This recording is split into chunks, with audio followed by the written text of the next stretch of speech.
শ্রী শ্রী রামকৃষ্ণ কথামৃত। শ্রীরামকৃষ্ণের ঈশ্বরাবেশ, তাহার মুখে ঈশ্বরের বাণী। শ্রীরামকৃষ্ণ সমাধিস্থ ছোট্ট খাটটিতে বসিয়া আছেন। ভক্তেরা চতুর্দিকে উপবিষ্ট। শ্রীযুক্ত অধর সেন কয়টি বন্ধুর সঙ্গে আসিয়াছেন। অধর ডেপুটি ম্যাজিস্ট্রেট, ঠাকুরকে এই দ্বিতীয় দর্শন করিতেছেন।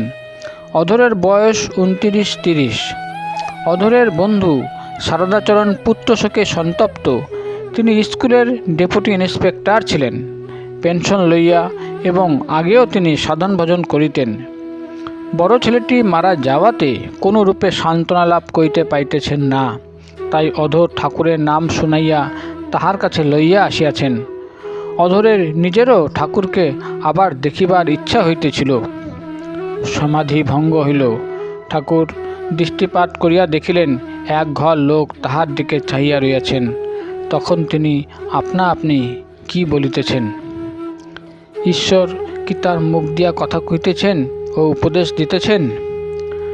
ঠাকুর শ্রীরামকৃষ্ণ বলিলেন, বিষয়ী লোকের জ্ঞান কখনো দেখা যায়, এক একবার দীপশিখার ন্যায়, না সূর্যের একটি কিরণের ন্যায়। ফুটো দিয়ে যেন কিরণটি আসছে। বিষয়ী লোকের ঈশ্বরের নাম করা অনুরাগ নাই। বালক যেমন বলে, তোর পরমেশ্বরের দিব্যি। খুড়ি জেঠির কন্দল শুনে পরমেশ্বরের দিব্যি শিখেছে। বিষয়ী লোকদের রোগ নাই। হলো হলো, না হলো না হলো। জলের দরকার হয়েছে, কূপ খুঁড়ছে। খুঁড়তে খুঁড়তে যেমন পাথর বেরোলো, অমনি সেখানটা ছেড়ে দিল। আর এক জায়গা খুঁড়তে বালি পেয়ে গেল, কেবল বালি বেরোয়, সেখানটাও ছেড়ে দিল। যেখানে খুঁড়তে আরম্ভ করেছে সেখানেই খুঁড়বে, তবে তো জল পাবে। জীব যেমন কর্ম করে তেমনি ফল পায়। তাই গান আছে, দোষ কারু নয় গো মা, আমি সখাত সলিলে ডুবে মরি শ্যামা, দোষ কারু নয় গো মা। আমি আর আমার অজ্ঞান। বিচার করতে গেলে যাকে আমি করছো, দেখবে তিনি আত্মা বই আর কেউ নয়।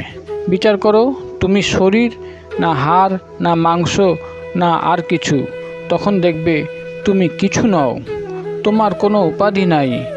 তখন আবার আমি কিছু করি নাই, আমার দোষও নাই, গুণও নাই, পাপও নাই, পুণ্যও নাই।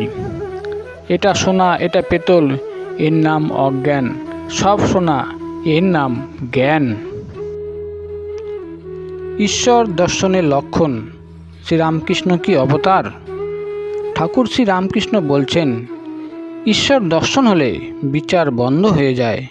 ঈশ্বর লাভ করেছ অথচ বিচার করছো, তাও আছে। কেউ কি ভক্তি নিয়ে তার নাম গুণগান করছে? ছেলে কাঁদে কতক্ষণ? যতক্ষণ না স্তন পান করতে পায়, তারপরে কান্না বন্ধ হয়ে যায়। কেবল আনন্দে মার দুধ খায়। তবে একটি কথা আছে, খেতে খেতে মাঝে মাঝে খেলা করে আবার হাসে। তিনি সব হয়েছেন, তবে মানুষে তিনি বেশি প্রকাশ। যেখানে শুদ্ধ সত্য বালকের স্বভাব, হাসে কাঁদে নাচে গায়, সেখানে তিনি সাক্ষাৎ বর্তমান।